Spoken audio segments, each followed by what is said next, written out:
Well, Ethnos is a fantasy world, and at the end of their last age, all of the tribes in Ethnos were scattered across the land, and so they're looking for a new leader to unite the tribes under one rule.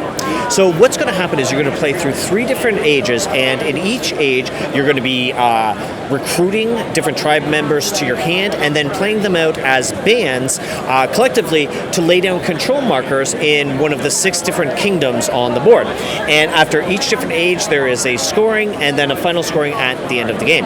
So in Ethnos, one of the interesting things about it is that in the game there are 12 different race tribes that are out there. So like the elves and the merfolk and the halflings, all these different creatures in the land, but you're only ever going to play with 6 different races when you play the game. So the combination that you play with are going to have a huge effect on the experience that you have game-wise. So in Ethnos, on your turn, what you're going to do is you're either going to recruit a tribe member to your hand or you're going to play out a band. So we'll have, at the start of each game, some face-up tribe members, and you could draw one into your hand or you could draw off the top of the pile. These go into your hand, and when you're ready, you play out bands. Now, these creatures will band together in one of 2 different ways.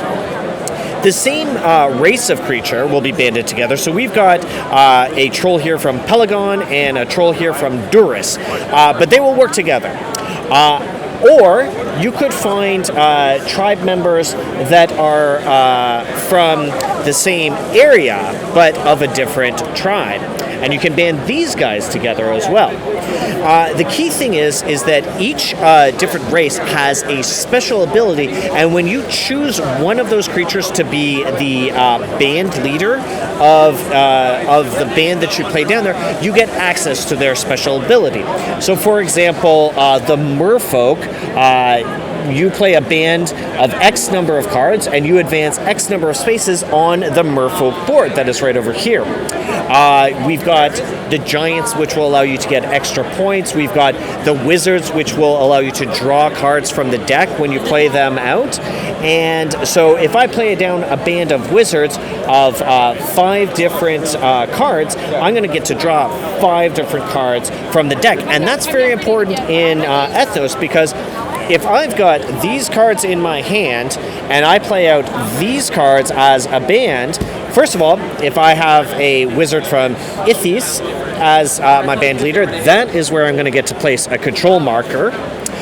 But the leftover cards that are in my hand that didn't get played out in that band then get added to the face-up card pool. So the more cards I have in my hand, the more potential there might be for other players, because as I play out a band, any cards that aren't used in that band then get laid out to the face-up pool.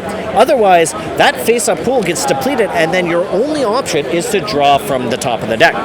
Now, each age is going to go until a 3rd dragon is revealed. Those get shoveled into the bottom of the deck, and the first 2 really do nothing, but when the 3rd one is revealed, the age ends immediately. You're going to score points for the control that you have on the board. Each different region is going to be worth a different amount of points, but also the bands that you play. When you play bands, they just stay in front of you until the end of the age, and you're going to get points for playing bigger and bigger bands. The faster you play bands, the smaller they're going to be, but the faster you'll get control markers out. But the bigger the bands you play, the more reward points you're going to get for that.